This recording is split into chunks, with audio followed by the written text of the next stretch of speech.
제사장들아 이를 들으라. 이스라엘 족속들아 깨달으라. 왕족들아 귀를 기울이라. 너희에게 심판이 있나니 너희가 미스바에 대하여 올무가 되며 다볼 위에 친 그물이 됨이라. 패역자가 서릭죄에 깊이 빠졌음에 내가 그들을 다 벌하노라. 에브라임은 내가 알고 이스라엘은 내게 숨기지 못하나니 에브라임아 이제 내가 음행하였고 이스라엘이 더러워졌느니라. 그들의 행위가 그들로 자기 하나님에게 돌아가지 못하게 하나니 이는 음란한 마음이 그 속에 있어 여호와를 알지 못하는 까닭이라.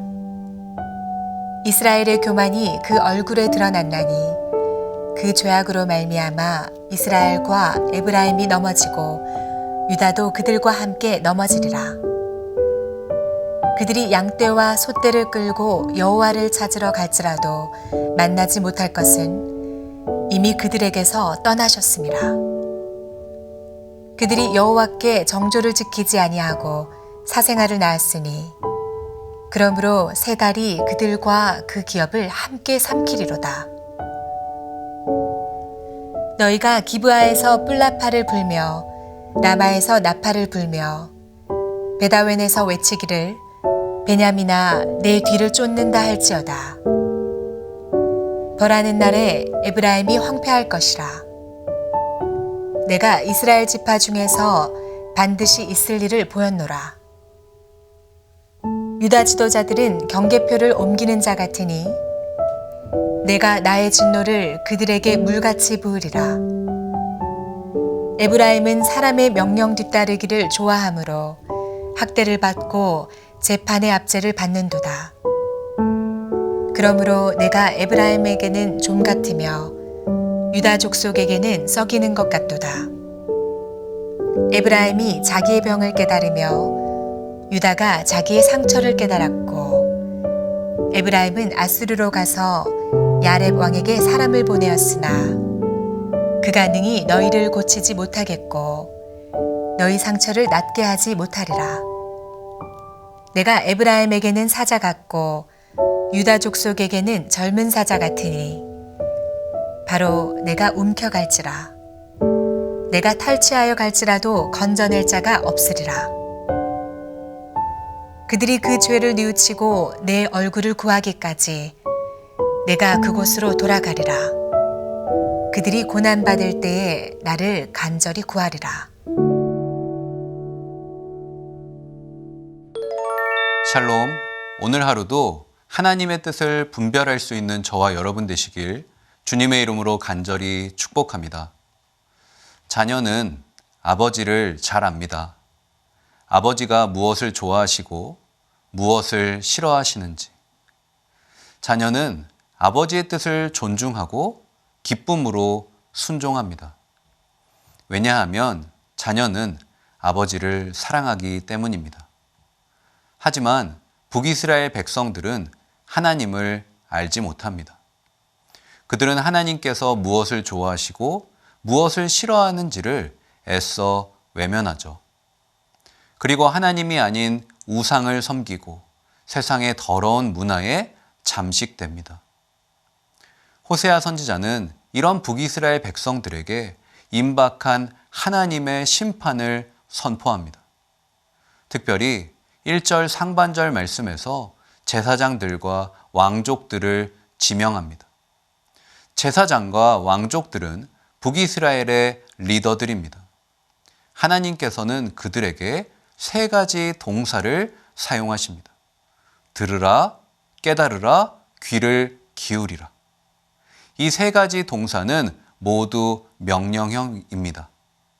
하나님께서는 심판이 임박해도 깨닫지 못하는 북이스라엘 백성들의 영적인 무지함을 방치한 북이스라엘의 리더들을 강하게 책망하시죠. 하나님께서는 그들이 미스바에 대하여 올무가 되고 다볼 위에 친 그물이 됐다고 혹평하십니다. 여기서 미스바는 사사기에 등장하는 요단 동쪽의 길르앗 미스바입니다. 또한 다볼은 납달리 광야 지역의 숲이 우거진 산을 지칭합니다. 이 두 개의 장소는 북이스라엘의 대표적인 우상숭배 중심지입니다. 이곳에서 북이스라엘 백성들이 올무와 그물이 되었다는 것은 우상숭배에 깊이 빠져 있었음을 뜻합니다. 북이스라엘의 리더들은 백성을 하나님께 인도해야만 했습니다. 하지만 하나님의 말씀을 듣지 않고 교만하여 하나님의 음성을 귀를 기울이지 않았습니다. 그들은 오히려 올무와 그물처럼 북이스라엘 백성들에게 덫이 되었고 우상숭배의 죄를 짓게 하였던 것입니다.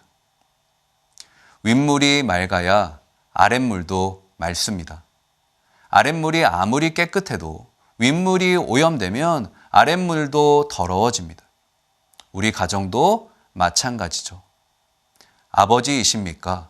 아버지는 믿음의 가장이 되어야 할 줄로 믿습니다. 하나님께서는요, 믿음의 가장을 통해 가정과 가문을 축복하세요. 가장은 영과 육을 정결하고 흠이 없게 하여서 하나님의 축복을 자녀들에게 흘려보내는 축복의 통로가 되어야 할 줄로 믿습니다. 어머니이십니까? 어머니는 가정 가운데 기도의 제단을 높이 쌓아야 할 줄로 믿습니다. 어머니의 기도를 통해 가정 가운데 남편과 자녀들을 향한 기도의 열매가 주렁주렁 맺히게 될 줄로 믿습니다. 아버지와 어머니가 영적인 사명을 잘 감당할 때 자녀들 역시 그 모습을 닮아 믿음의 대를 이어가게 될 줄로 믿습니다. 북이스라엘을 향한 호세아 선지자의 외침은 여기서 그치지 않습니다. 그의 시선은 이제 북이스라엘을 넘어 남유다를 향합니다. 오늘의 본문 6절 상반절 말씀은 그들이 아무리 양떼와 소떼를 끌고 오더라도 하나님은 돌이키지 않으신다고 기록합니다. 여기서 그들이란 북이스라엘뿐만 아니라 남유다까지 포함합니다. 즉 하나님의 심판은 북이스라엘에만 국한되지 않고 남유다를 포함해 이스라엘 전체를 대상으로 하죠. 또한 양떼와 소떼는 제사 때 바쳐질 제물입니다. 특별히 양과 소를 단수가 아닌 복수로 표현한 것은 아무리 많은 제물을 바친다 할지라도 하나님께서 결코 제사를 받지 않으실 것을 강조하는 표현입니다. 그렇다면 왜 하나님께서는 이스라엘의 제사를 거부하셨을까요? 그 이유는 바로 그들이 겉모양만 그럴듯한 거짓 회개를 했기 때문입니다. 하나님께서는 내 영혼의 진정한 회개를 원하십니다. 여러분, 회개는 영적인 유턴입니다. 유턴하려면 자동차 핸들을 반대로 꺾어야 합니다. 적당히 돌려서는 안 됩니다. 핸들을 180도 완전히 꺾어야 하죠.